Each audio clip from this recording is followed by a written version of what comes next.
গৃহে বাস্তুসাপ থাকা কি সত্যিই ভালো? কেমন গৃহে তাদের দেখা মেলে? এই সকল প্রশ্নের উত্তর পাবেন আজকের এই গল্পে।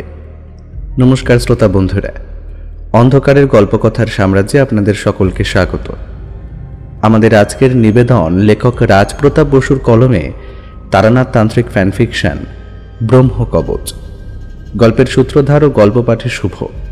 তারানাথের চরিত্রে পার্থ, অন্যান্য চরিত্রে সাগ্নিক, আরএনএম অভিষেক, অভিযান, রৌনক, রূপঙ্কর, প্রান্তিকা ও রাজ। শুরু হতে চলেছে আজকের গল্প, তারানাথ তান্ত্রিক ফ্যানফিকশন ব্রহ্মকবচ।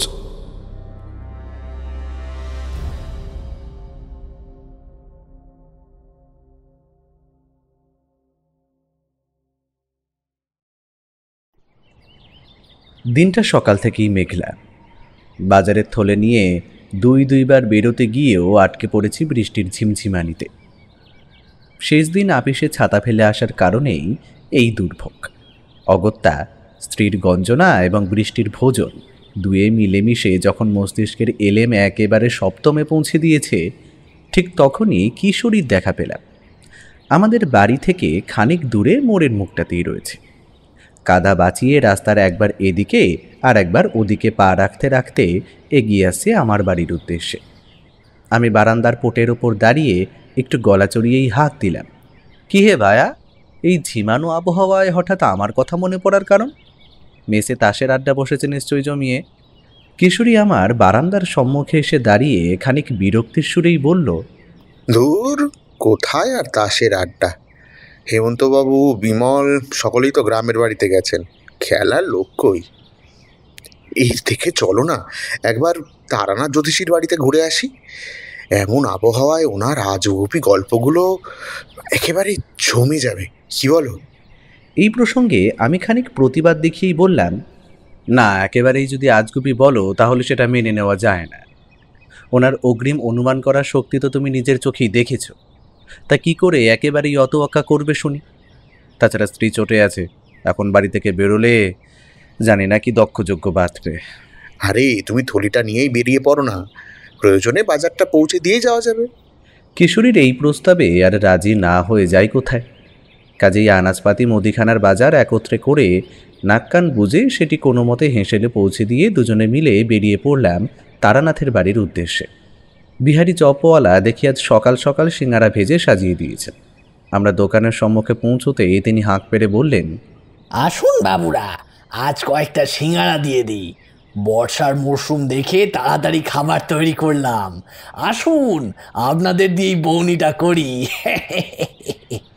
মনে মনে ইচ্ছে যে আমার করছিল না তা নয়, বাজারের পর পকেটের কোণে বেশ কয়েকটা খুচরো পয়সা জমেছিল।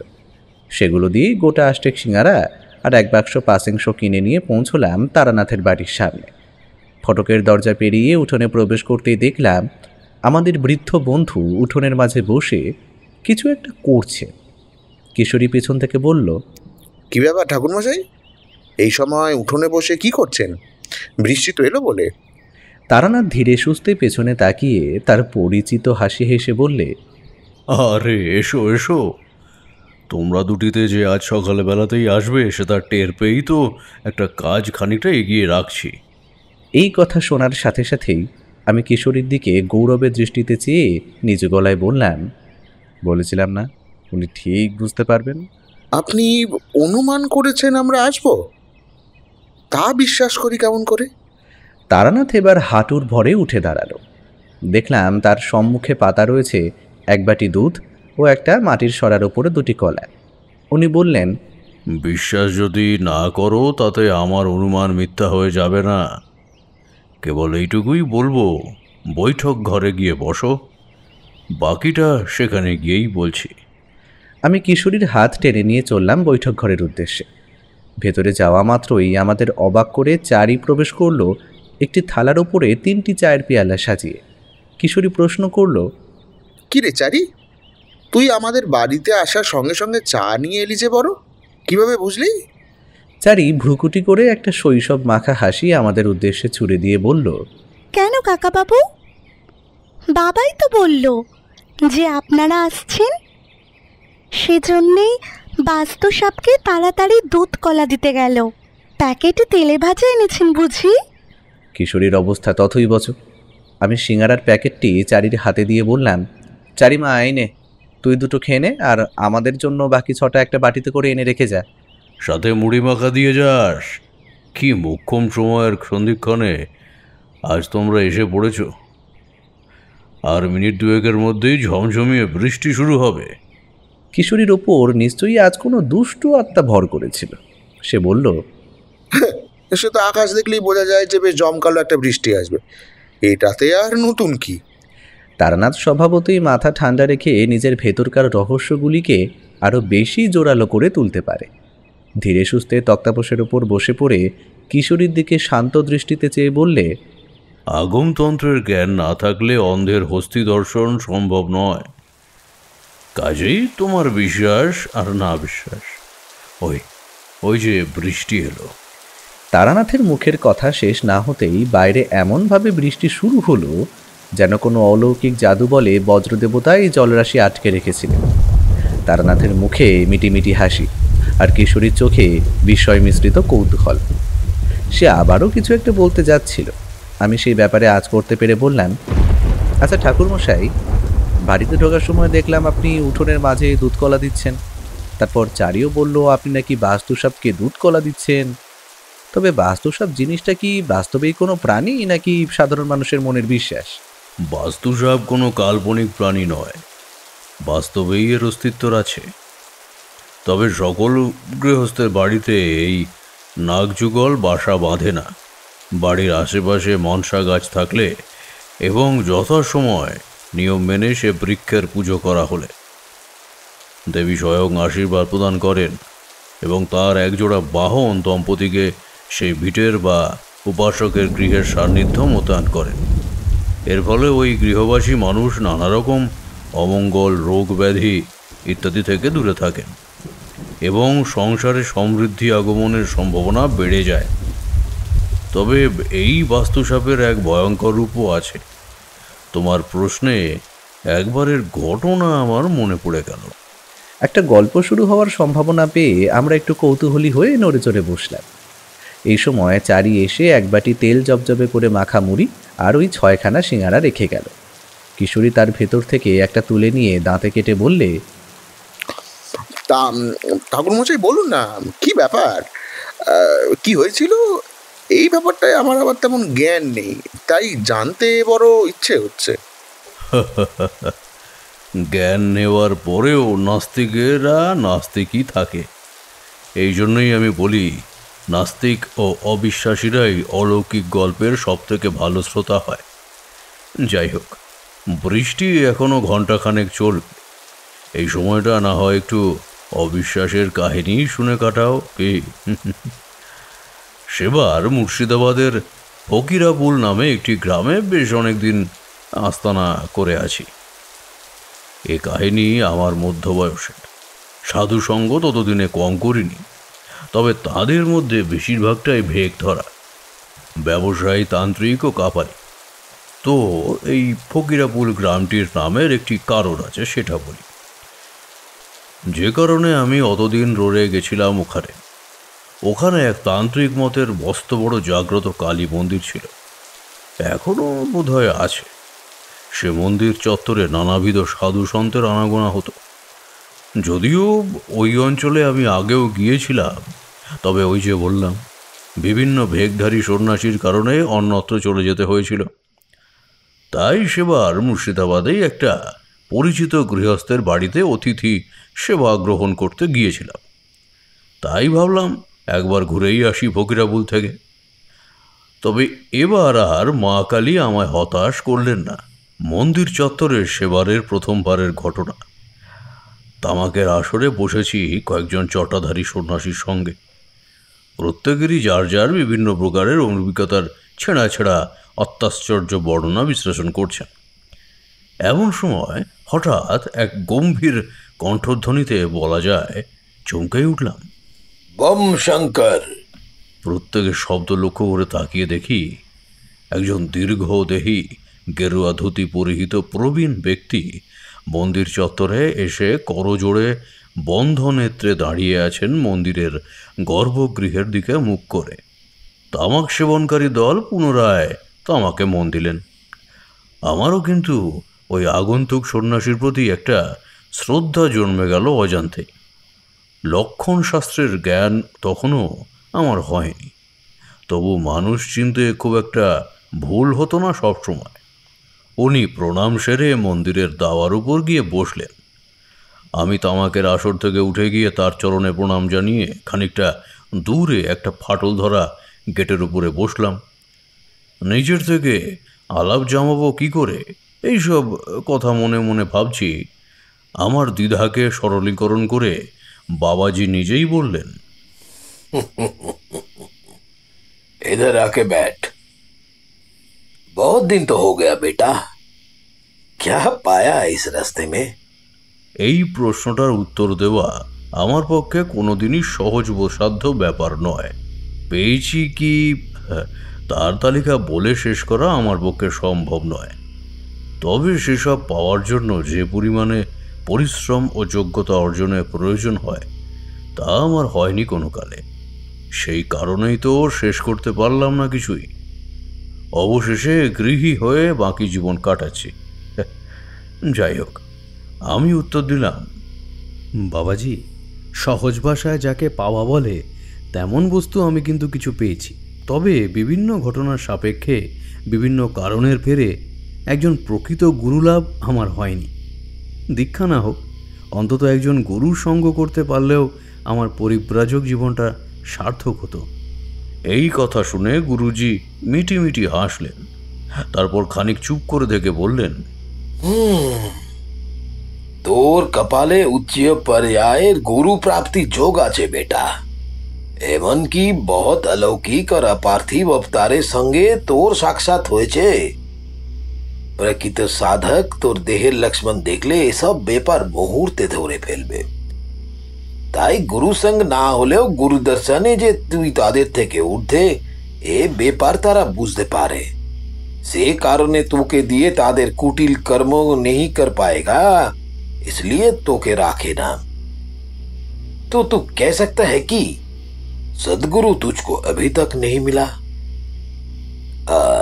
जाग से सबको था, मेरे संग अगर रहना चाहते हैं तो रह ले, पर मैं एक काम तुझको दूंगा। अगर वो कर ले तो फिर ठीक है। কি করতে হবে বাবা বলুন? पास में ही एक गांव है, नाम है चंडी गांव। वहां की जमींदार प्रताप रंजन की घर में एक दुविधा चल रहा है। तू जाके उसके उस मुसीबत से रक्षा कर। अगर मेरा ये काम तू करके दिखा दे तो मैं तुझको कुछ दूंगा। जा, अभी निकल जा। আপনাকে আবার কোথায় পাবো? मैं फिर तुझको यहाँ पे मिलूंगा बेटा। আমি এক মুহূর্ত অপেক্ষা না করে বেরিয়ে পড়লাম চণ্ডীগ্রামের উদ্দেশ্যে।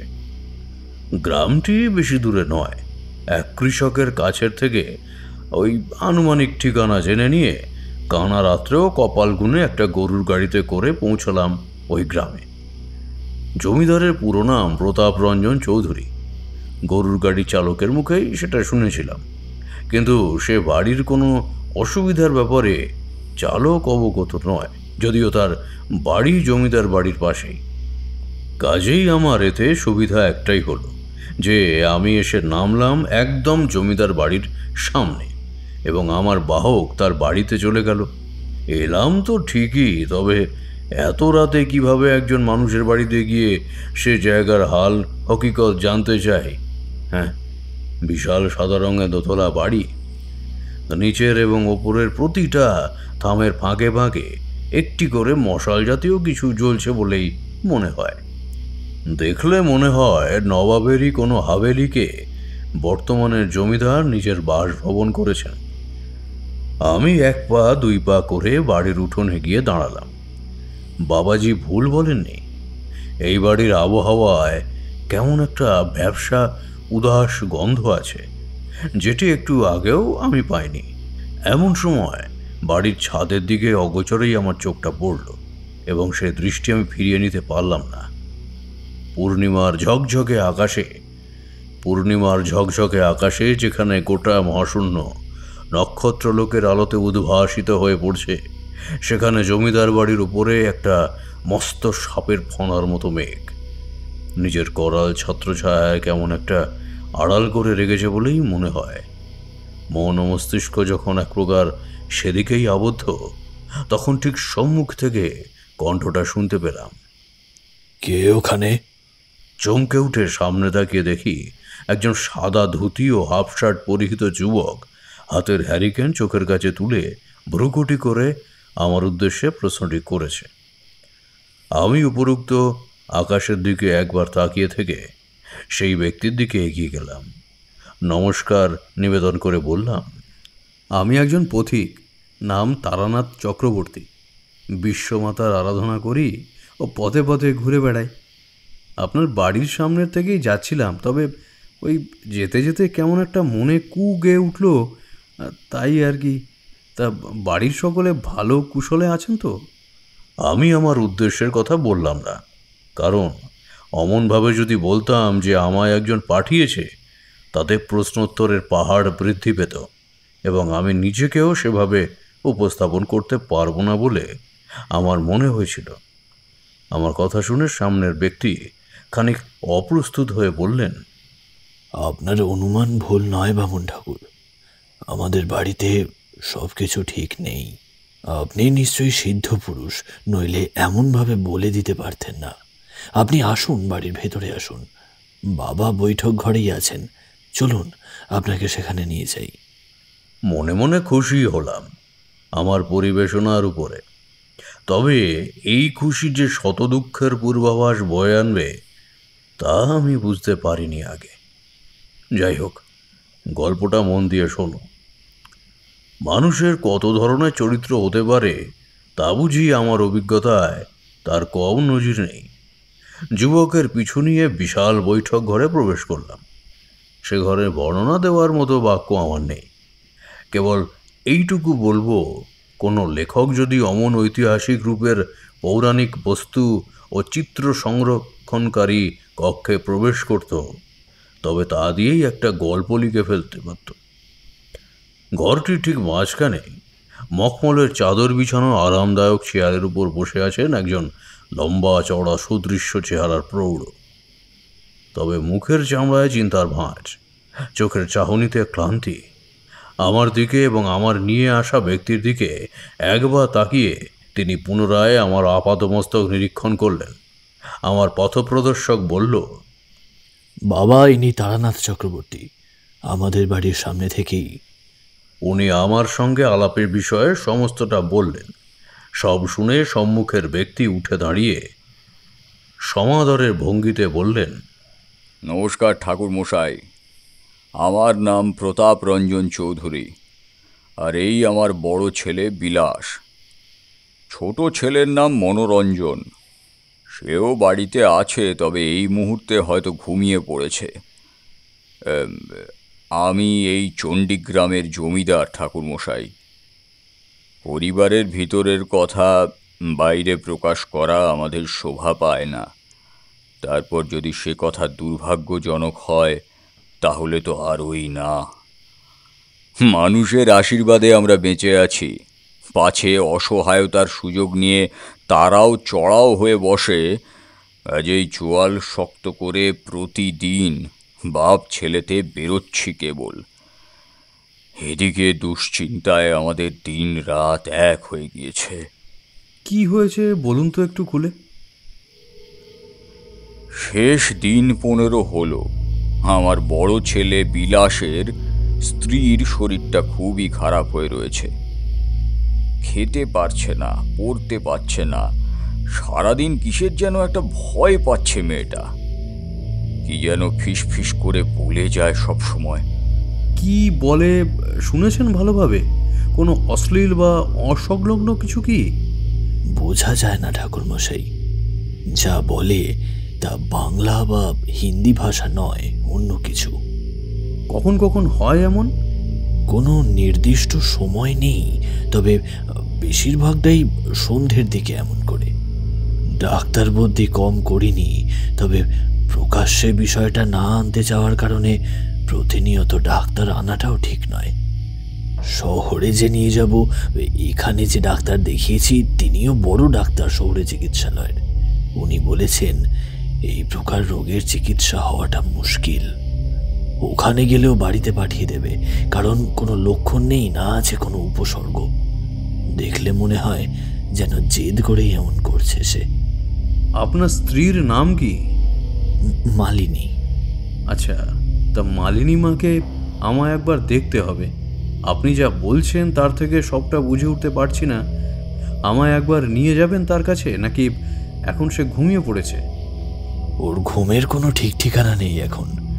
কোনো সময় সারা দিন ধরে ঘুমিয়ে থাকে, আবার কোনো কোনো সময় দেখি সারা রাত জেগেই বসে আছে বিছানার মাঝে চুপ করে। আপনি আপনি একটু অপেক্ষা করুন, আমি আসছি দেখে। এই বলে বিলাস ওপরে চলে গেল, বৈঠক ঘরের বাঁ দিকের একটি সিঁড়ি দিয়ে। জমিদার বললেন, আপনি যেভাবে হোক আমাদের রক্ষা করুন। শুনেছি অতিথি নাকি নারায়ণ। প্রয়োজনে আমার বাড়িতে কয়েকটা দিন না হয় আপনি থেকে যাবেন, কিন্তু আমাদের এই বিপদ থেকে রক্ষা করুন ঠাকুরমশাই। স্ত্রী মারা যাওয়ার পর এমনিতেই মানসিক শক্তি অনেকটাই হারিয়ে ফেলেছি। যেটুকু রয়েছে তা কেবল হাত পায়ের জোর। আমার সাধ্যের মধ্যে হলে আমি যথাসাধ্য চেষ্টা করব চৌধুরী মশাই। তখন ওই সাধুজির বলে দেওয়ার শর্তের কথা আমার কিন্তু আর মাথায় নেই। অলৌকিকতার থেকে ভয় আর সংসারের প্রতি মায়া, এ তো জয় করার বস্তু নয়। সময় সাপেক্ষে এগুলো মনের অভিব্যক্তির মধ্যে আসা যাওয়া করে। চোখের সামনে কোনো পরিবারের এমন দুরাবস্থা দেখলে মন প্রাপ্তির আশা ছেড়ে দিয়ে তাদের মুক্তির জন্য বরাবরই উদ্গ্রীব হয়ে উঠছে আমার। বিলাস মিনিট দুয়েক বাদে নেমে এলো উপর থেকে। থমথমে মুখে বলল, ঠাকুরমশাই, মালিনী জেগে আছে। অনেকবার ডাকলাম কিন্তু কোনো সাড়া দিচ্ছে না রোজগারের মতো। আপনি চলুন আমার সঙ্গে, আসুন। আমি বিলাসের পিছু নিয়ে সিঁড়ি ভাঙলাম দোতলার উদ্দেশ্যে। বিরাট বিরাট পাথরের ছাই দিয়ে শিল্পীদের নিপুণ কর্মদক্ষতায় তৈরি এই বাড়ি। দুই পাশের কাঠের রেলিংয়ে ময়ূরপঙ্খীর কারুকার্য। দোতলায় মোট 4টি ঘর, তার মধ্যে একটিতে তালা বন্ধ। বাকি বাইরের পাশাপাশি 3টি দরজায়, একটি ভেতর থেকে বন্ধ, তার পাশেরটি বাইরে থেকে শেকলতলা, এবং তৃতীয়টির দরজা ভেজানো। বিলাস ওই ভেজানো দরজাটি ঠেলে ভেতরে ঢুকল, আমি তার পিছনে।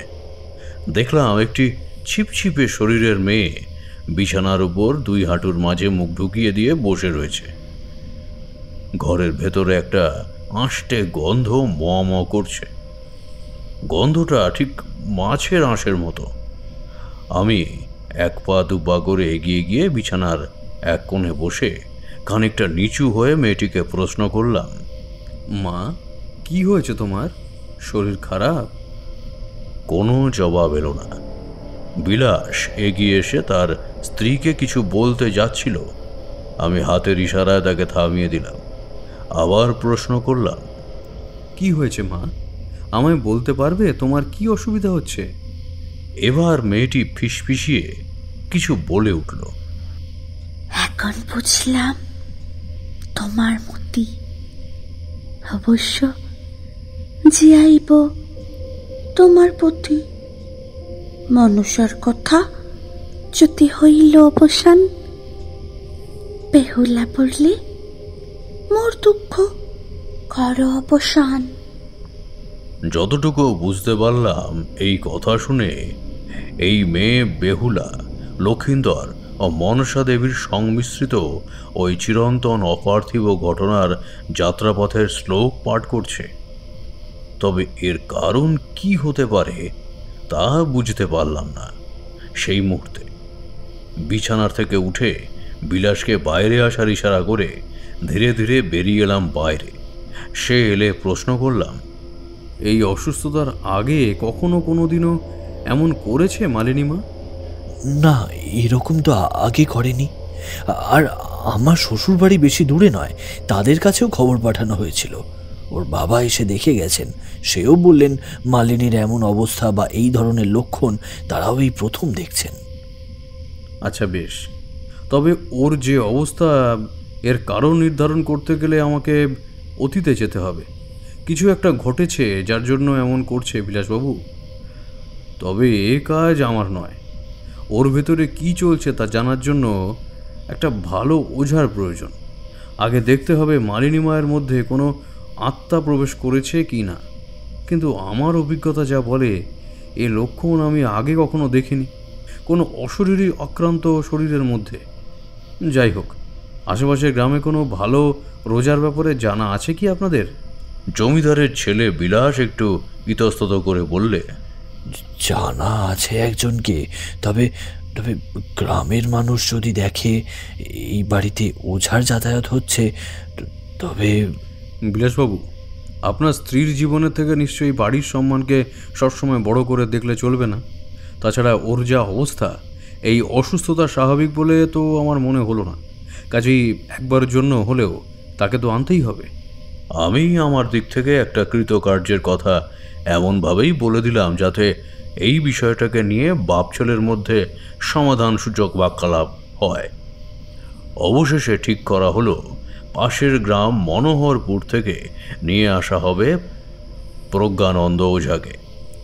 বৃদ্ধ নাকি যুবক জীবনে সাপুড়ে ছিলেন। তাবিজ কবজ করে তার নাম হয় বিস্তর পরবর্তীতে।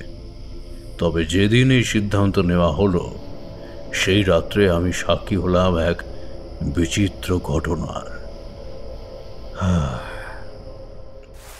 এইটুকু বলে তারানাথ একটা দীর্ঘ নিঃশ্বাস নিয়ে থামল। বাইরে বৃষ্টির তেজ তখন অসম্ভব বিশৃঙ্খলার রূপ নিয়েছে। কিশোরী উসকুস করছিল, বলল, ঠাকুরমশাই থামলেন কেন? কি হয়েছিল মানিনী দেবীর? তারানাথ যেন কিশোরীর প্রশ্নে কোনো এক ঘোর থেকে বেরিয়ে এলো। বলল, হ্যাঁ বলছি। তবে ওইভাবেই যদি বলে দিতে পারতাম তবে তো আর এত সময় নিয়ে পুরো ঘটনা বিস্তার করে বসতে হতো না আমায়। ধৈর্য ধরো, যেভাবে বলছি কেবল মন দিয়ে শুনে যাও। বলে সে একটা সিগারেট ধরিয়ে মজ করে টান দিল। তারপর হাঁটুর ওপরে আঙুলের ফাঁকে রাখা জ্বলন্ত সিগারেট সহ মুষ্টি বন্ধ রেখে আবার বলতে শুরু করলো। সেই রাতেই যেহেতু ওই বাড়িতে আমি গিয়েছিলাম, সেহেতু ওই সময় ওঝা ধরে আনা সম্ভব নয়। সেই কারণে ওই রাত্রে আমার থাকার ব্যবস্থা হলো জমিদার বাড়ির দোতলাতেই বিলাসবাবুর ঘরের পাশের ঘরটিতে, যে ঘরটির দরজার শেকল বাইরে থেকে তুলে রাখা ছিল বলেছিলাম। বাড়িতে এমন অবস্থায় জমিদার মশাই এবং তার বড় ছেলে বিলাসবাবুর চোখে ঘুম নেই। এদিকে তার ছোট ছেলে মনোরঞ্জনের ঘরের থেকে মুহূর্তমুহু নাক ডাকার শব্দ পেয়েছি আমি বেশ কয়েকবার। ব্যাপারটা আমার কাছে খুব একটা ভালো লাগলো না মনের থেকে, যদিও এই ব্যাপার সম্পূর্ণ ব্যক্তিগত সিদ্ধান্তমূলক। আমি ভাবলাম আর বাকি রাতটা না ঘুমিয়ে কান সজাগ করে বসে থাকবো বিছানায়। যদি বিলাসবাবুর স্ত্রীর কোনো প্রকার বাড়াবাড়ি হয় তাহলে যেন আমি তাদের সাহায্যের জন্য যেতে পারি এই পরিকল্পনায়।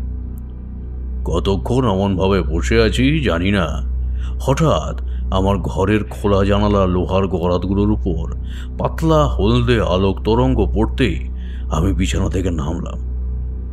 যে দিকের জানলার কথা বলছি সেটা হলো বাড়ির পিছনের দিক। অনুমান করলাম এই আলো কোনো হ্যারিকেন বা কুপি জাতীয় কিছুর। ধীরে ধীরে জানলার কাছে এগিয়ে গিয়ে দেখলাম বাড়ির পেছনে জঙ্গলের মধ্যে হতে মশাল নিয়ে দাঁড়িয়ে আছে সেই সাধুজি যিনি আমায় এই বাড়িতে পাঠিয়েছিলেন। আমি প্রথমে খানিকক্ষণ অবাক হয়ে তার দিকে চেয়ে রইলাম।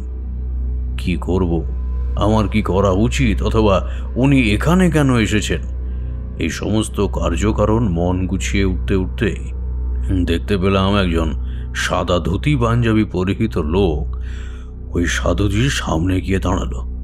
চেহারায় ব্যক্তিত্বের ছাপ স্পষ্ট। সাধুজি তার পুটুলির থেকে লাল চেলিতে বাঁধা কোনো একটা বস্তু বের করে ওই আগন্তুকের হাতে দিলেন। পরক্ষণেই সেই সাদা পোশাক পরিহিত লোকটি বাড়ির দিকে ফিরে আসতে শুরু করলো। এবং সাধুজি আবার জঙ্গলের পথ ধরে ফিরে গেলেন দূরের অন্ধকারের প্রান্তের উদ্দেশ্যে। আমার কিন্তু মনের কৌতূহল কাটল না। ভাবলাম আমি যাতে পরাজিত হই সেই কারণে সাধুজি হয়তো ষড়যন্ত্র করে আমায় হারিয়ে দেওয়ার জন্য কোনো রকম ক্রিয়া করেছেন নেপথ্যে থেকে। তবে এতে তার উপকার কি হতে পারে? আমি এই বাড়ির বিপদমুক্ত করে ফিরলে উনি আমায় কিছু দেবেন বলেছিলেন। শুধু কি আমায় কিছু না দেবার কারণেই উনি আড়ালে এমন কিছু করছেন? মনটা কেমন যেন কু গাইতে শুরু করলো আমার। এসব ভাবছি এমন সময় আমার পাশের একটি ঘরের তালা খোলার শব্দ পেলাম আমি। অর্থাৎ আরও একটি যে ঘরের তালা বন্ধ ছিল প্রথমেই উল্লেখ করেছিলাম, সেই ঘরটির খোলা হচ্ছে এখন। আমি আমার ঘরের শেকল দিইনি, পাছে বিলাসবাবুর রাত্রে কোনো প্রয়োজনে আমায় ডাকতে হয়। ধীরে ধীরে দরজার পাল্লা সরিয়ে মাথা গলিয়ে তালা খোলার শব্দ লক্ষ্য করে তাকালাম। দেখলাম যে ব্যক্তি নিচে গিয়ে সাধুজির সঙ্গে দেখা করে এলো সেই ঢুকছে ওই ঘরের তালা খুলে। অনুমান করলাম এই বুঝি জমিদার মশাইয়ের ছোট ছেলের মনোরঞ্জন। তার চোখে মুখে সন্তর্পণতার ভাব দেখে আমি আবার মাথা ঘুরিয়ে নিলাম ঘরের ভেতরে। আমি নিশ্চিত নই, তবে ওই সাধুজি নিশ্চয়ই আমার এই বাড়িতে আসার কথা ছেলেটিকে বলেছে। সে ঘরের তালা খুলে ভেতরে ঢোকার মিনিট দুয়েক বাদে আবার তালা লাগানোর শব্দ পেয়ে বুঝলাম ছেলেটি তার কাজ করে বেরিয়ে পড়েছে ঘরের থেকে। এই ঘটনা ঘটে যাওয়ার পর 10 মিনিটও কাটতে পারেনি। আমি চিন্তিত মনে বিছানার উপরে এসে বসেছি, হঠাৎ আমার পাশের ঘরের থেকে অর্থাৎ বিলাসবাবুর ঘরের থেকে ভেসে এলো একটা গভীর যন্ত্রণার আর্তনাদ। আমি ছুটে গেলাম ঘরের সম্মুখে। সেই মুহূর্তে বিলাসবাবু দরজা খুলে বললেন, ঠাকুরমশাই, আপনার কাছেই আমি ছুটে যাচ্ছিলাম। দেখুন না, মালিনী কেমন যেন করছে। তাড়াতাড়ি আসুন। মালিনী, মালিনী, কি হয়েছে গো তোমার? এইরকম করছো কেন? আমি বিছানার কাছে যেতেই একটা আশ্চর্য ব্যাপার লক্ষ্য করলাম। দেখলাম মেয়েটির চোখের মণি দুটির কালো অংশ সংকুচিত হয়ে দুই পাশে দুটি দাগের মতো রূপ নিয়েছে। দেখলে মনে হবে এই চোখ যেন কোনো সরীসৃপের অথবা চতুষ্পদ প্রাণীদের মধ্যে বিড়ালের চোখের মণি অমন হয়, ঠিক তেমন। আমি মেয়েটির হাত ধরে বললাম, কি মা, মা তুমি কি কিছু বলতে চাইছো? কি হয়েছে? কে এমন করেছে বলো? বিলাসবাবু, দ্রুত ওই ওঝাকে ডেকে আনুন। আর এক মুহূর্ত দেরি করা ঠিক হবে না। আমি এখানে আছি, আপনি যান। এখনই যাচ্ছি ঠাকুরমশাই। বলে সে দৌড়ে বেরিয়ে গেল ঘরের থেকে। ইতিমধ্যে জমিদার মশাই এবং আমার আজ ভোরবেলায় দেখা তার ছোট ছেলে মনোরঞ্জন এসে দাঁড়িয়েছে দরজার সম্মুখে। মনোরঞ্জনের মুখে আতঙ্ক ও তৃপ্তি মিশ্রিত একটা বিস্ময়সূচক ভাব। সে ঘরের ভেতরে ঢুকে বললে, কিছু বুঝতে পারছেন না তাই না ঠাকুরমশাই? তারপর তার বাবার দিকে ঘুরে জোর দেখিয়ে বলল, আমি 1000 বার করে বলছি, বৌদিকে একটা ভালো হাসপাতালে নিয়ে চলো। এভাবে বাড়িতে রেখে রেখে তাকে অসুস্থ করার কোনো মানে হয় না। তার চোখের অস্বাভাবিক মণি দুটো আরো বিস্ফারিত ও পাথরের মতো স্থির হয়ে রয়েছে। আমি মনোরঞ্জনের দিকে চাইলাম মুহূর্তে। অবাক হলাম এমন অবস্থাতেও মনোরঞ্জনের মুখে একটা পৈশাচিক হাসি দেখে, যে নেপথ্যের হাসি খালি চোখে সবার পক্ষে আবিষ্কার করা সম্ভব নয়। আমি তার দিকে চেয়েছি লক্ষ্য করেই সে মুখের অভিব্যক্তি বদলে ফেলার চেষ্টা করল। জমিদার মশাই বললেন, তাহলে কি ডাক্তারের কাছে নিয়ে যাওয়াই ঠিক হবে ঠাকুরমশাই? অপেক্ষা করুন জমিদার মশাই, বিলাসবাবু ওঝা নিয়ে ফিরে আসা পর্যন্ত একটু তো অপেক্ষা করতেই হবে। আমার কথা শুনে মনোরঞ্জন একটু তিক্ত দৃষ্টিতে আমার দিকে চাইল। আমি মনে মনে ভাবলাম, সাধুজি তাহলে নিশ্চিত আমার বিপরীতে কোনো রকমের ষড়যন্ত্র করেছে। আমি ঠিক করে ফেলেছি তখন আমার কি করতে হবে। ভাবলাম, যাই হয়ে যাক না কেন, আমি এর শেষ না দেখে ছাড়ব না। এর আগেও মাধব ঘোষ নামের এক সাধু গৃহস্থের বাড়িতে এক কুচক্রী কাপালিকের করাল দৃষ্টি পড়েছিল। তার থেকে যখন ওই বাড়িকে রক্ষা করতে পেরেছি, তখন এখানেও পারব, এই হলো আমার মনের বিশ্বাস। মাধব ঘোষের ব্যাপারটা তোমাদের আগেই বলেছি। এবং এও বলেছি যে ইচ্ছে শক্তির উপরে কোনো শক্তি নেই। অলৌকিক ক্ষমতা আমার বিশেষ কিছু না থাকলেও ওই ইচ্ছে শক্তির দ্বারা কম অসাধ্য সাধন তো হতে দেখিনি। খানিক বাদে বিলাস ফিরে এলো রোজা নিয়ে। রোজাকে দেখে কিন্তু মনে ভক্তি জন্মায় না। শীর্ণকায় চেহারা, চলাফেরা অসংলগ্ন, একটি চোখের মণি পচে সাদা হয়ে গেছে। মালিনী মায়ের সামনে গিয়েই জোরে জোরে নিঃশ্বাস টানতে শুরু করলো সে। খানিক বাদে বলল, সাপ মেরেছিস বাড়িতে, বাস্তু সাপ মেরেছিস। কে রে জমিদার, জানিস না কিছু? আমি জমিদার মশাইয়ের দিকে বিস্মিত দৃষ্টিতে চাইলাম। উনি দুই চোখ বিস্ফারিত করে চেয়ে রইলেন ওঝার দিকে। মনোরঞ্জন উত্তর দিল ওঝার প্রশ্নের, এসব পাগল এনে বাড়িটাকে আর পাগলখানা বানাবেন না বাবা, এদের মাথায় খারাপ হয়েছে। মাথা খারাপ হয়েছে কি হয়নি তার প্রমাণ দিতে পারি, তবে সে প্রমাণের ফলাফল ভয়ানক হতে পারে। কি ফলাফল বাবা? তাছাড়া আমি তো কিছুই বুঝতে পারছি না। এই ঘরে আষ্টে গন্ধ পাসনি তোরা এতদিন, আর এই মেয়ে মনসার আরাধনা করছে। তার মানে এটা স্পষ্ট এই বাড়িতে বাস্তু সাপ ছিল। শুক্রবার মনসা জাগরণের জন্য প্রশস্ত দিন। আজ বৃহস্পতিবার। কাল সন্ধ্যায় আমি এসে মনসা জাগরণ করব। ততক্ষণ আমি একটা কবচ পরিয়ে দিয়ে যাচ্ছি মেয়েটিকে। খেয়াল রাখবি ওই কবচ যেন না খোলে। এই কথা বলে ওই ওঝা তার ঝোলার ভেতর থেকে কাঠের টুকরো বের করে সেটিকে একটি জোড়া সাদা কাপড়ে বেঁধে তার দুই প্রান্তের অতিরিক্ত অংশ দিয়ে বেঁধে দিয়ে গেলেন মালিনী মায়ের হাত। বিলাস ওঝাকে এগিয়ে দিতে গেলে জমিদার মশাই থমথমে গলায় আমায় প্রশ্ন করলেন, এসব কি হচ্ছে ঠাকুর মশাই? উনি কি বলে গেলেন? আসলে ব্যাপারটা কতটা খাঁটি সেটা আমি এই মুহূর্তে বলতে না পারলেও আপনার বাড়িতে যে এই সংক্রান্ত কোনো একটা বিপদ এসেছে তা আমিও টের পেয়েছিলাম। জমিদার আমার কথা শুনে চিন্তিত মুখে ধীর পায়ে হেঁটে গিয়ে বসলেন। মনোরঞ্জন রাগ দেখিয়ে পায়ে পায়ে বেরিয়ে গেল ঘরের থেকে। তার উপরে আমার সন্দেহের পারদ যে সীমা পরিসীমা অতিক্রম করে গেছে অত আর জমিদার মশাইয়ের কাছে তখনই বলতে পারছি না। তবে এইটুকু বুঝতে পেরেছিলাম পরিণতি খুব একটা ভালো স্মৃতির উদাহরণ হবে না। ওঝাকে এগিয়ে দিয়ে এসে বিলাস পুনরায় তার ঘরে এলো। আমায় প্রশ্ন করল, রোজা বললেন এই বাড়ির থেকে কাল সন্ধ্যার আগে যাতে কেউ না বাইরে বের হয়। ভাইকে উঠোন পেরিয়ে বেরিয়ে যেতে দেখে তাকে বারণ করলাম বাবা, কিন্তু সে শুনল না। বলল, এইসব নাটক যদি তোমাদের দেখতে হয় তবে দেখো দাদা, আমি থাকতে পারবো না তোমাদের এই ঝাড়ফুঁকের মধ্যে। কি অবস্থা বলুন তো ঠাকুর মশাই, কি করে কি করব? আমার যে ঘরে শোবার ব্যবস্থা হয়েছিল তার পাশের বন্ধ ঘরটায় কি আছে? ওই ঘরটায় ভাইয়ের অব্যবহৃত জিনিসপত্র থাকে, বলতে পারেন জঞ্জালের ঘর। আমরা ও ঘরে যাই না। কেন বলুন তো? বিলাসের চোখে মুখে একটা আকস্মিক উত্তেজনার ছায়া পড়ল। আমি ব্যাপারটাকে সামলে দিয়ে বললাম, না তেমন কিছু নয়, মনে কৌতূহল ছিল তাই স্পষ্ট করলাম সেটিকে। আচ্ছা মনোরঞ্জনবাবু কোন দিকে গেছেন বলতে পারবেন? সেটা তো বলা মুশকিল, তবে ওর মেজাজ দেখে মনে হলো খুব তাড়াতাড়ি বাড়িতে ফিরবে না। বিলাসবাবু শুনুন, আমি একটু আসছি বুঝলেন। আপনারা মালিনী মায়ের কাছে কেউ না কেউ সবসময় থাকুন, ওকে একা রাখবেন না কিন্তু। এই বলে আমি বেরিয়ে পড়লাম মনোরঞ্জনের খোঁজে। মন বলল ও নিশ্চয়ই কোনো না কোনো ষড়যন্ত্রের ফাঁদ তৈরি করতেই যাচ্ছে, অথবা যাচ্ছে ওই বাবাজির কাছে।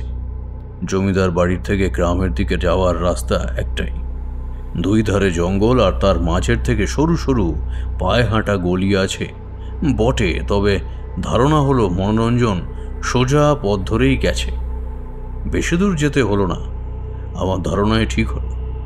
মিনিট পাঁচেকের মাথায় লক্ষ্য করলাম মনোরঞ্জন রাস্তার থেকে নেমে বাম দিকের একটি বাড়ির উঠোনে গিয়ে কড়া গলায় হাঁক পাড়ল, ইন্দুমতি, ইন্দুমতি বাইরে আয়। আমি নিজেকে লুকিয়ে ফেললাম অদূরের একটা মোটা গাছের কাণ্ডের পেছনে।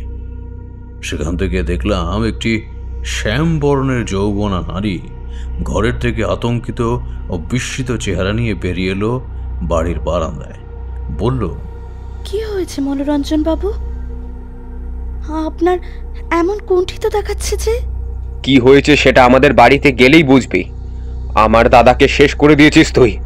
আজ তোর জন্য ওই বাড়ির মানুষগুলোর এই অবস্থা। তোকে আগেও বলেছি তোর কত টাকা লাগবে সেটা বল, তবে বিলাস চৌধুরীর ওপর থেকে নজর তুলে নে। ওর একটা সংসার আছে, আর তুই নিজের স্বামীকে খেয়ে এবার এসেছিস আমার দাদার জীবন শেষ করতে। এই তোকে শেষবারের জন্য সাবধান করে যাচ্ছি, এরপর অন্য ব্যবস্থা নিতে বাধ্য হব। এই কথা বলে মনোরঞ্জন বাড়ির পথ ধরল।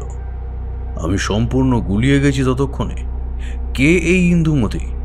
বিলাসবাবুর সঙ্গে এর কি সম্পর্ক? তাহলে কি মনোরঞ্জন আর সাধুকে আমি মিথ্যা সন্দেহ করেছিলাম? এসব মাথার মধ্যে কালবৈশাখীর মতো তোলপাড় হতে শুরু করেছে তখন। আমি নিজেকে যতটা সম্ভব আড়াল করে দম টেনে দাঁড়িয়ে পড়লাম। খানিক বাদে জমিদার বাড়িতে ফিরে এসে দেখলাম বিলাস উঠোনে দাঁড়িয়ে বাড়ির ভিতরের দিকে একটা নির্দিষ্ট জায়গায় তাকিয়ে আছে। আমার পদশব্দে সে ব্যস্ত হয়ে পিছনে তাকালো, বলল, ফিরে এসেছেন ঠাকুরমশাই? আমি ভাবলাম। আপনি আপনার স্ত্রীকে রেখে বাইরে এলেন যে, আবার কিছু হয়েছে নাকি? কথাটা একটু ঘুরিয়েই বললাম, কারণ আমার ভেতরে তখন বিলাসের বিরুদ্ধে একটা তিরস্কার জন্মেছে। খানিক আগেই যা নিজের চোখে দেখলাম ও কানে শুনলাম, তার থেকে তৈরি অভিব্যক্তি তখন একেবারে তাজা প্রতিফলকের রূপ নিয়েছে। বিলাস বলল, ওর কাছে বাবা আছেন, আমি এসেছি ভাইকে দেখতে পেয়ে। ও হয়তো বাড়িতে ঢুকলো, আপনি রাস্তায় দেখেননি? কই না তো।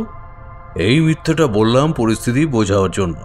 তাছাড়া বিলাসবাবুর স্ত্রীর অবস্থার মূল খুঁজে বের করার জন্য এই মিথ্যে কথা বলাটা প্রয়োজন ছিল। বললাম, তাহলে হয়তো আপনার ভাই বুঝতে পেরেছে যে ওই ওঝার চেষ্টায় হয়তো আপনার স্ত্রী সুস্থ হয়ে উঠতে পারেন, তাই তিনি ফিরে আসলেও আসতে পারেন। আমার এই কথা শুনে বিলাস একটু দ্বিধা ভরা দৃষ্টি নিয়ে বাড়ির ভেতরে ঢুকে গেল।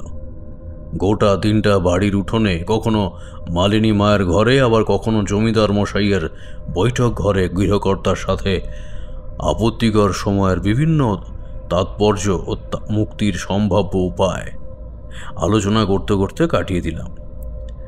সেদিন পূর্বের লক্ষণগুলি বার কয়েক উন্মোচন হওয়া ছাড়া অসুস্থ মেয়েটির মধ্যে অন্য কোনো বিকার দেখা গেল না। অবশেষে এলো সেই মহেন্দ্রক্ষণ। পরদিন অর্থাৎ শুক্রবার সন্ধ্যায় ঠিক 6টার সময় ওঝা সমস্ত উপকরণ নিয়ে উপস্থিত হলেন জমিদার বাড়িতে। গত দিনের মনোরঞ্জনবাবুর চিৎকার চেঁচামেচিতে ইন্দুমতি নামক মেয়েটির বাড়ির আশেপাশের লোকজন বেরিয়ে এসেছিল বারান্দায়। তারাও নিশ্চয়ই কিছু না কিছু খবর পেয়েছে। সেটা বোঝা গেল ওঝার পেছনে পেছনে কয়েকজন গ্রাম্য মানুষকে সঙ্গে মিতে দেখে। যদিও তারা জমিদার বাড়ির প্রাঙ্গণে ঢোকার আগেই রোজার পেছন থেকে এদিক ওদিক সরে গেল। আমরা প্রত্যেকে প্রশস্ত বারান্দার উপরে সিঁড়ির মুখে দাঁড়িয়ে অপেক্ষা করছিলাম ওনার আসার। জমিদার মশাইয়ের মুখেই শুনেছি নিবারণ ওঝা আশেপাশের অঞ্চলের মধ্যে বেশ গুণী একজন লোকের পরিচয় বহন করেন। বৃদ্ধ ওঝা উঠোনের মাঝে এসে দাঁড়িয়ে নির্দেশের ভঙ্গিতে বললেন, মেয়েটিকে উঠোনের মাঝে নিয়ে আয়, আমি এখানে যা করার করব। আমি এবং বিলাসবাবু মালিনী মাকে কোনো মতে ধরে নিয়ে উঠোনের মাঝে এসে বসলাম। নিবারণ ওঝা তার সামনে একটা তাল পাতার তৈরি আসন পেতে বসলেন। তারপর তার পুটুলির এক টুকরো মোড়ানো কাগজের টুকরো বের করে নিয়ে সেই কাগজটি অন্য হাতে খুললেন। কাগজের মধ্যে সিঁদুরের মতো লাল কোনো এক বস্তু ছিল। তা দিয়ে মালিনী মা এবং নিজের মাঝের ফাঁকা জায়গায় একটা বৃত্ত অঙ্কন করে তার মধ্যস্থিত ভাগে অঙ্কন করলেন একটি উল্টানো ত্রিভুজ। তারপর পুনরায় পুঁটুলির ভেতর থেকে একটি অগ্নিবীণ বের করে শুরু করলেন সেটি বাজানোর কাজ। তোমরা শুনলে বিশ্বাস করবে না হয়তো, ওই বীণের শব্দ মিনিট খানেক চলতে না চলতেই রুদ্ধ কণ্ঠে মালিনী মেয়েটি আর্তনাদ করতে শুরু করলো। বসিয়ে রাখা শরীরটি চোখের নিমেষে মাটি আছড়ে পড়ে নিজেকে বুকে হাঁটিয়ে খুঁজতে খুঁজতে নিয়ে আসতে চাইল বাড়ির দক্ষিণ দিকে। বিলাস এগিয়ে যাচ্ছিল তাকে ধরবে বলে, কিন্তু নিবারণ ওঝা তাকে হাতের ইশারায় বারণ করে দিলেন। মালিনী মা বুকে ভর দিয়ে ঘষতে ঘষতে তখন অনেকটাই এগিয়ে গেছে নির্দিষ্ট দিকে। এমন সময় আমার চোখে পড়ল যেদিকে মেয়েটি যাচ্ছে ঠিক সেই দিকেই দুর্বল গতিতে এগিয়ে আসছে একটি সাপ। পরক্ষণেই সকলের চোখে পড়ল সরীসৃপটি। কেবল বিলাসবাবুর চোখের দিকে চেয়ে দেখলাম তার চোখে স্ত্রীর বিপদের ভয়ের থেকে আতঙ্কের বাসা বেঁধেছে বেশি। নিবারণ ওঝা আমাদের সকলকে পিছিয়ে যেতে বললেন। আমরা সকলে খানিক পিছিয়ে এলাম, তবে বিলাসবাবু কেবল একই জায়গায় দাঁড়িয়ে রইলেন। শুনতে কাকতালীয় মনে হলেও সাপটি যে মালিনী মায়ের পাশের থেকে চলে এসে অতগুলো সিঁড়ি পেরিয়ে বিলাসবাবুর সম্মুখে এসে পদ্মফনা তুলে দাঁড়াবে তা আমরা কেউ ভাবতে পারিনি। ওদিকে নিবারণ ওঝার বিন বাজানোর শব্দ আরও তীক্ষ্ণ হয়ে উঠেছে। বিলাসবাবু আমাদের অবাক করে হাঁটু মুড়ে বসে পড়ল ফনা উঁচিয়ে রাখা সাপটির সামনে, এবং বসা মাত্রই নির্দ্বিধায় সরীসৃপটি যেন জাদু বলে আরও খানিকটা নিজের দেহকে হাওয়ায় ভাসিয়ে তুলে তীব্র ছোবল বসালো বিলাসবাবুর মাথায়। না বিলাস, আপনি কি করলেন নিবারণ ওঝা? আমার ছেলেটাকে আপনি মেরে ফেললেন। আমি একেবারে বাকরুদ্ধ হয়ে গেছি সেই মুহূর্তে। নিবারণ ওঝা পিন থামিয়ে উঠে দাঁড়িয়ে চোয়াল শক্ত করে বললেন, কাল প্রমাণ চেয়েছিল তোর ছোট ছেলে, আজ তোদের সকলের সামনে প্রমাণ দিলাম। আর এইটুকু জানিয়ে যাচ্ছি, ইচ্ছাকৃতভাবে তোর বড় ছেলে বিলাস বাস্তু সাপকে মেরেছে। যেই নাগিনী ছিল এই নাগের জুড়ি, যে এখন তোদের ছেলেকে হত্যা করলো। মনে রাখবি, মনসাকে ইচ্ছে করে আঘাত করলে মনসা তার প্রতিশোধ নেবেই। এটা কোনো প্রবাদ বাক্য নয়। আর চৌধুরী, এই মেয়েটির এই অবস্থার পেছনেও তোর ছেলে দায়ী। আমার মনে হয় সে প্রমাণ তুই পাবি, যদিও তোর ছোট ছেলে সে বিষয়ে জানে কিছুটা। আমি আসছি, আমার অন্য কাজ আছে। মেয়েটিকে তুলে ঘরে নিয়ে যা। বলেই নিবারণ ওঝা পুঁটুলি কাঁধে তুলে বিন তাতে রেখে হাঁটা লাগালো গ্রামের পথের উদ্দেশ্যে। জমিদার মশাই জল ভরা চোখে মনোরঞ্জনের দিকে তাকালো। সে বলল, বাবা, আপনাকে বলবো সবটা, আগে এদিকটা সামলাই। সেদিন এই বিষয় নিয়ে কোনো কথা হলো না ঠিকই, তবে 2 দিন বাদে বিলাসবাবুর অন্তিম সৎকার করাবার পর যখন একটু সকলের এক জায়গায় বসার সময় হলো, তখন সমস্ত ব্যাপারটা সামনে আনলো মনোরঞ্জন। জমিদার বাড়ির বৈঠক ঘরে বসে আছি আমি, জমিদার মশাই এবং মনোরঞ্জন। ঘরের দরজা বন্ধ করে দিয়ে এসে মনোরঞ্জন বলল, আজ থেকে দিন 20 আগের কথা বলছি। আমি বেরিয়েছিলাম বাজারের উদ্দেশ্যে। ফটকের সামনে দেখলাম দাদা তার খাস লোক দিনুরামের হাতে একটা খাম পাঠিয়েছেন। আমায় দেখে কেমন যেন তার সতর্কতা বেড়ে গেল। আমার মনে কৌতূহল হলো, মনে হলো নিশ্চয়ই এমন কিছু একটা ঘটেছে যা আড়াল হচ্ছে আপনার এবং আমার থেকে। যদিও এটা আমার দৃষ্টতা, তবুও আমি দিনুরামকে দাঁড় করিয়ে ওই কাগজটি নিয়ে খুলে দেখি তাতে লেখা আছে, ইন্দুমতি, আমি তোমার কথা মতো সমস্ত কাজ করেছি। তুমি যে কাপালিকের কাছ থেকে শুনে এসেছো বাস্তু সাপ হত্যা করে তার অস্থি দিয়ে কোনো তরলে মিশিয়ে খাওয়ালে যে কোনো মানুষ পাগল হয়ে যেতে পারে, আমি সেই অনুযায়ী আমার স্ত্রী মালিনীকে খাইয়েছি এবং তাতে কাজ শুরু হয়েছে। বাকিটা সামনাসামনি বলবো। চিঠিতে এইটুকু লেখা ছিল। প্রথমে আমি বিষয়টা আমল না দিলেও কয়েকদিন পর থেকে বৌদির ওই অবস্থা দেখে আমি ভাবি আপনাকে বলবো, কিন্তু কিভাবে বিশ্বাস করাবো বুঝতে পারছিলাম না। তাই কিছুটা বাধ্য হয়েই একটু খোঁজ খবর নিয়ে এক তান্ত্রিক সাধু সঙ্গের আড্ডায় যাচ্ছিলাম। ভেবেছিলাম তাদের এই বিষয়ে জানালে নিশ্চয়ই তারা কিছু একটা হয়তো করতে পারবেন, যদিও এতে আমার বিশ্বাস ছিল না। তবে একজন হিন্দিভাষী সাধু পেয়ে গেলাম যাওয়ার পথেই। উনি আমায় বললেন, বাড়িতে চলে যা, আমি ঠিক সময় মতো চলে যাব। এর মধ্যেই চলে এলেন এই ঠাকুর মশাই। তবে আমার মন পড়েছিল ওই সাধু বাবার প্রতি। কিছু মনে করবেন না, আমাদের প্রত্যেকেরই একটু সুপুরুষ বয়স্ক মানুষ দেখলে মনের আবেগটা বিশ্বাসে পরিণত হয়। সেটা আপনাকে দেখে আমার হয়নি, তবে ওনার প্রতি হয়েছিল। উনি এসেই আমায় ঠিক সময়ে একটা ছোট্ট কাপড়ের টুকরো দিয়ে গেলেন সেদিন ভোরবেলা। আজব কাণ্ড কি জানেন, উনি যে এসেছেন তা আমি জানতে পেরেছি স্বপ্নে। কিভাবে কি হলো তার ব্যাখ্যা আমার কাছে নেই, তবে অনেক অভিনয় করে দাদাকে নিজের মুখে তার ভুল স্বীকার করিয়ে নেওয়ার চেষ্টা করেছি, কিন্তু পারলাম না তবুও তাকে বাঁচাতে। পরিণতি খারাপ হবে জানতাম, তবে এমন হবে তা জানতাম না।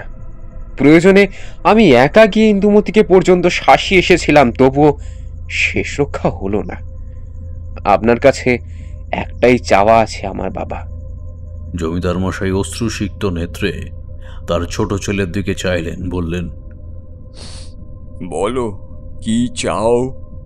বৌদি আজ বাদে কাল পুরোপুরি সুস্থ হয়ে উঠবে ঠিকই, তবে দয়া করে এসব কাহিনী ওনাকে জানাবেন না। আমার মনে হয় তাতে উনি আরো ভেঙে পড়বেন, আমাদের মান থাকবে না। এর থেকে বিষধর সাপের ছোবলে মারা গেছে এইটুকু জানালেই চলবে। তবে ইন্দুমতির মৃত্যুদণ্ড হওয়া উচিত মনোরঞ্জন। ওকে সে কথা বলে কোনো লাভ নেই বাবা। খোঁজ নিয়েছি, পরশু রাতের থেকে সে বাড়িতে নেই। কোথায় গেছে কোনো খোঁজ নেই তার। এই গেল গোটা কাহিনী। আরও একদিন ছিলাম ওই জমিদার বাড়িতে, তবে সে থাকায় কোনো স্বস্তি ছিল না। মনে মনে ভাবলাম, সাধুজি নিজেই যখন এর মধ্যে জড়িত ছিলেন, তখন আমায় পাঠালেন কেন? আমি তো শুধু একজন দর্শকের ভূমিকায় পালন করলাম এখানে এসে। পরবর্তীতে মাথায় এলো, এরই মধ্যে একজনের সন্ধান আমি পেয়েছি, যে তার আশ্চর্য ক্ষমতায় প্রত্যেককে চমকে দিয়েছে। সে হলো ওই নিবারণ ওঝা। আমি পরদিন সকালেই মনোরঞ্জনের কাছ থেকে ওই ওঝার বাড়ির ঠিকানা নিয়ে বেরিয়ে পড়লাম ওই মানুষটির সঙ্গে আলাপ জমানোর উদ্দেশ্যে। মন থেকে বিশ্বাস এসেছিল উনি নিশ্চয়ই অদ্ভুত তন্ত্র সাধনার অধিকারী, নইলে মনোরঞ্জন জানলেও বিলাস ও ইন্দুমতির গোপন সম্পর্ক বা এই সকল কাণ্ড যে বিলাসের ষড়যন্ত্রেরই ফলেই হয়েছিল তা উনি জানলেন কি করে? তবে ওই ওঝার সাথে দেখা হওয়ার পর যে ঘটনা ঘটেছিল তাও একটা বলার মতো গল্প। যদি শুনতে চাও তাহলে অন্য একদিন বলবো তোমাদের, কেমন?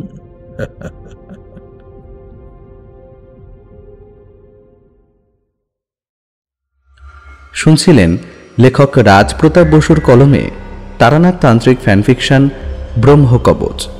সম্পাদনা, ডিরেকশন এবং ভিডিওর ভিজুয়াল এফেক্টসে প্রায়ণ গোস্বামী। শব্দ পরিকল্পনা, মিশ্রণ এবং আবহ সৃষ্টিতে সাউন্ডস্কেপ। পোস্টার ডিজাইনে কৃষ্ণেন্দু মণ্ডল। কেমন লাগলো আজকের গল্পটি? ভালো লাগলে অবশ্যই আমাদের সাবস্ক্রাইব করে আমাদের সাথে থাকুন এবং লাইক ও কমেন্টের মাধ্যমে আপনার মতামত জানান।